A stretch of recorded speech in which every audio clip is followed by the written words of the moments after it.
Unless you've been in a cave for 7,000 years, you probably know what's been going on with Valve. And I just want to talk about it and clear some things up, maybe some misconceptions that are being spread around, and what I think about the entire situation and what I think is going to come from this entire thing.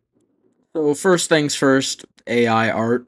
Valve has said for a very long time that they're against AI and that they're against AI being used in their games. And in fact, not too long ago, Valve said that they don't want anything to do with cryptocurrency on Steam.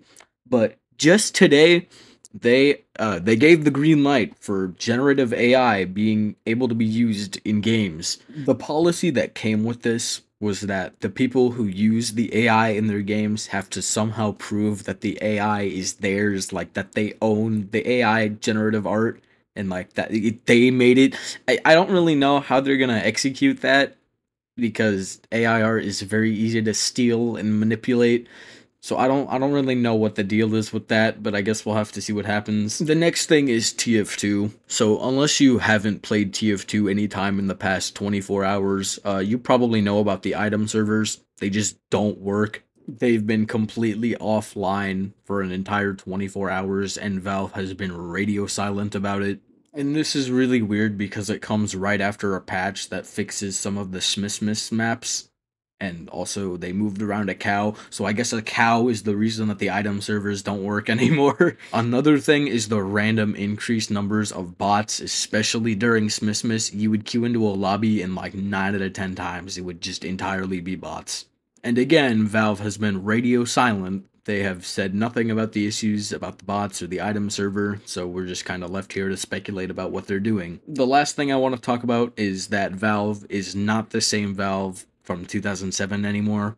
If you don't know what I'm talking about, back when Valve was just starting, a lot of fans made modded versions of their games, which led to the creation of titles like CSGO and TF2. Valve isn't like that anymore.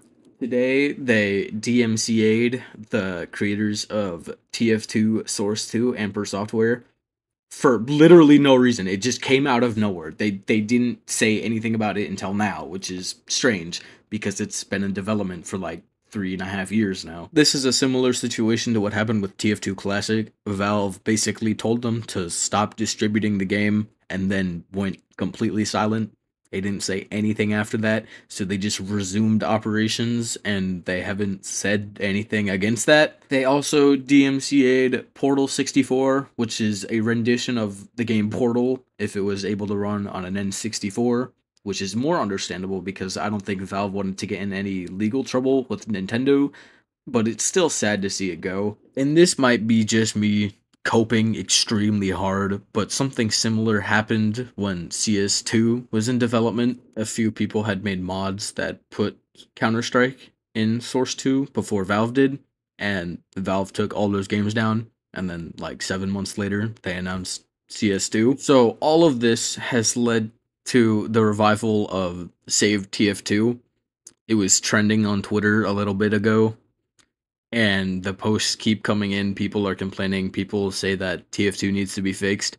So that's happening again, and I don't know what we can expect to see from now on, but we'll just have to wait and see. So with TF2 Source 2, I only see there being really two outcomes. Number one is that Valve just doesn't want a Source 2 port because it might get more popular than the already existing TF2, and then they'll have to directly compete with them.